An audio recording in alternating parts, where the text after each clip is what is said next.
Thank you for joining us. Before we get started on today's episode, just a quick reminder to please smash the like button in the bottom right corner and subscribe to Locked On Senators so you can be the first to know when new content arrives. The best way to help us grow is to comment on the video as well. So let us know if this is a player you want the Sens to draft or you think they should stay away from, and let us know why as well. This is one of 64 draft profiles that we're producing, so let's get into it. Coming in at number 29 on our draft rankings with an average of 36.17 from Northeastern University, center Jack Hughes. Huh? Not that Jack Hughes, Ross. He is not re-entering the draft after being a top selection for the Devils. This is a different Jack Hughes, but similar to the other Jack Hughes, he has hockey pedigree in his family. You may know his dad, the GM of the Montreal Canadiens, and his brother was a 7th round pick of the New York Rangers and also plays on Northeastern. So hockey runs in the Hughes bloodline. Let's just say that, no matter which Hughes family you're talking about. So interesting. He was talking about how it was so strange for him to be interviewed by the Montreal Canadiens at the draft. He said his dad left for a little bit, then just came back and sat in the back of the room because that's got to be awkward for the dad as well, right? You don't want to be selecting. We always see in the 7th round, like remember when Marty Brodeur took his kid in the 7th round with the Devils?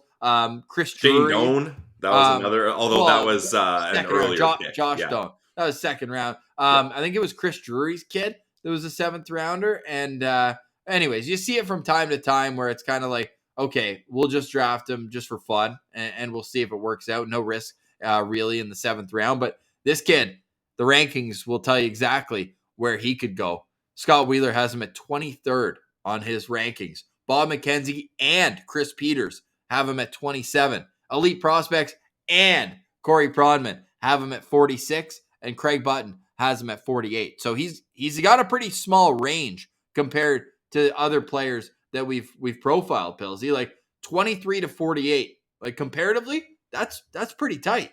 Yeah, definitely.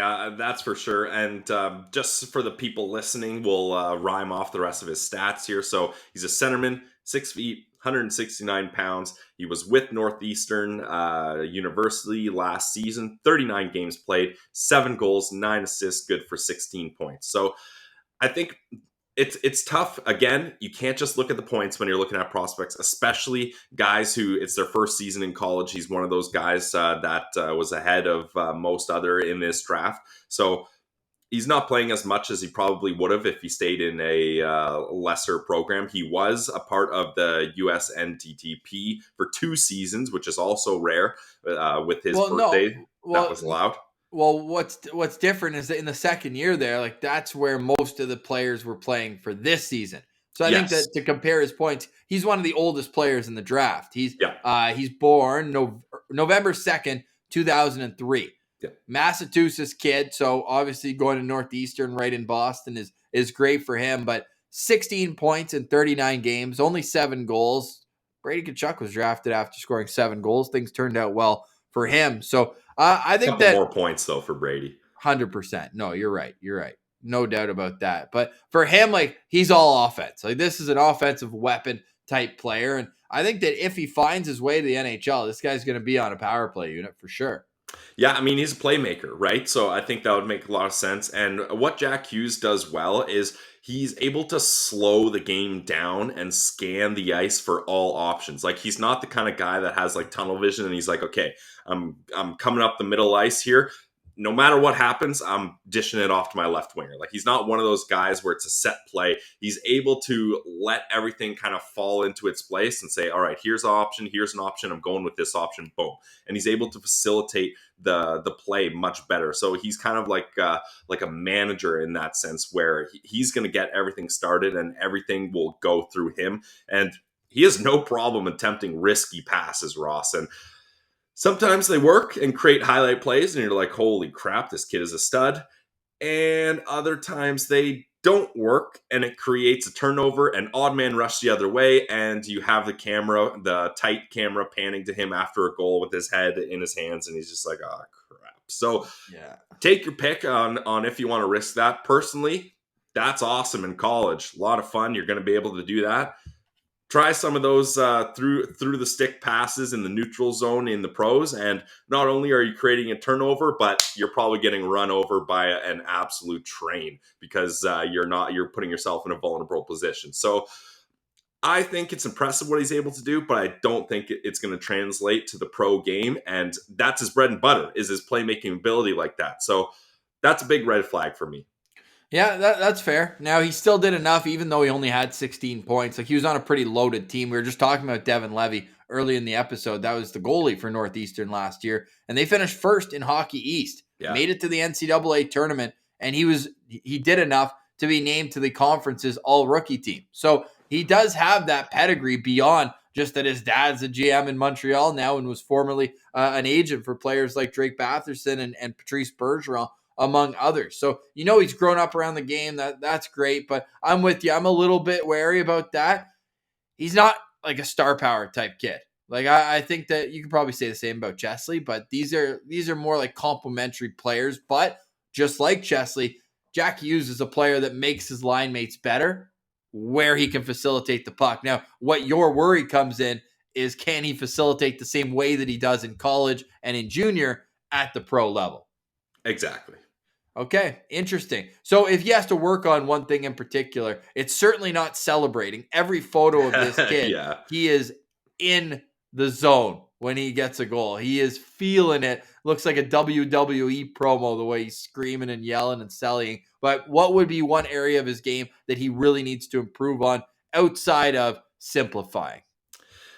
Yeah, I think, that's kind of all I've got, Ross, because he's a safe pick. I think he's one of those high floor type guys. Like, if you draft him, you feel pretty good that he's going to make his way at least to a pro level at some sort of roster spot. But the thing is, like, when I'm talking about him scanning the ice, instead of going for that risky pass, maybe sometimes take that easy pass of just a winger coming up with speed and just dish the puck off it to him and let him carry the puck in. Or maybe don't do a no-look drop pass or something like that. So I know he said outside of simplifying, but for me, I think that's probably it. Maybe work on his shot a little so that teams don't just kind of realize he's obviously looking for a pass, and then they can cover his line mates a little tighter. So if he gets a shot, it can create a little more space for him. But other than that, I think he's a pretty safe pick.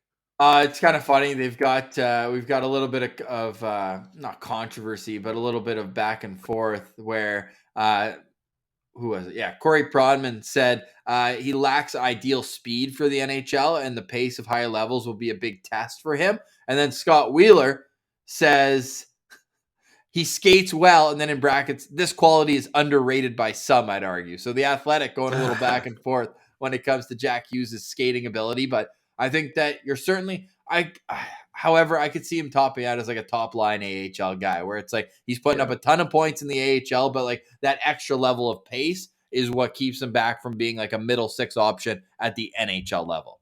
Yeah, and that's fair. And to just kind of go on the positives of him, I'm looking at Scott Wheeler posted a lot of the results for the draft combine, and yes, his name's on a lot of these. Like, you're looking at vertical jump, he finished 7th.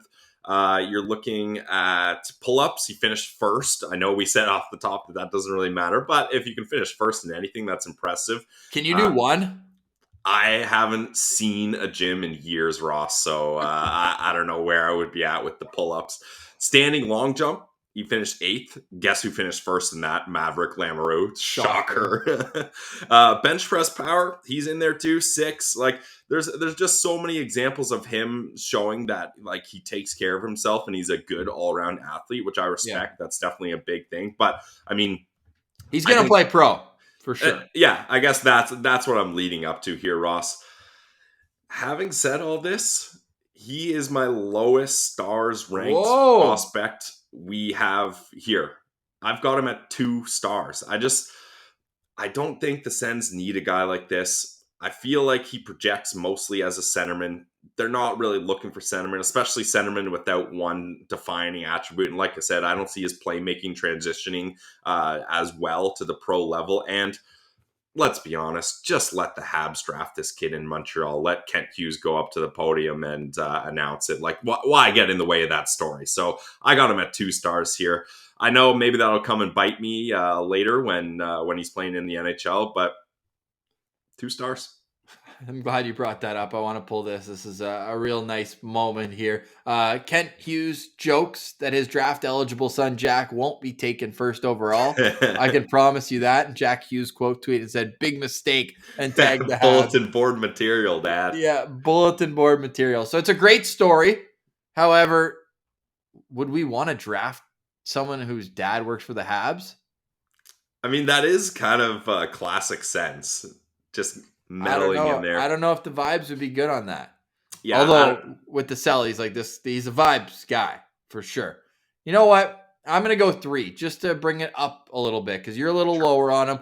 I could talk myself into that. I think there's tools that you look at. You're like, okay, damn, like he can really kind of work a third line here and add like a third layer of offense. But at the same time, I could see the skating and pace being just enough of an issue that he tops out as a top line AHL guy. So we'll see. The jury's still out. I think this is a guy who's been rising up the ranks slow and steady. Some outlets in the middle of the season had him as a 3rd round guy, but now we've seen that range shrink to the 2nd, and all his off-ice habits have to be a part of that. And I guess it goes without saying when you mention he finishes so high in so many categories at the scouting combine, but his compete level's off the chart. So he's a hardworking kid, and I think that his hockey IQ will lead him in the right direction. So I'm going to go 3 stars for Jack Hughes here, the son of Canadiens general manager Kent.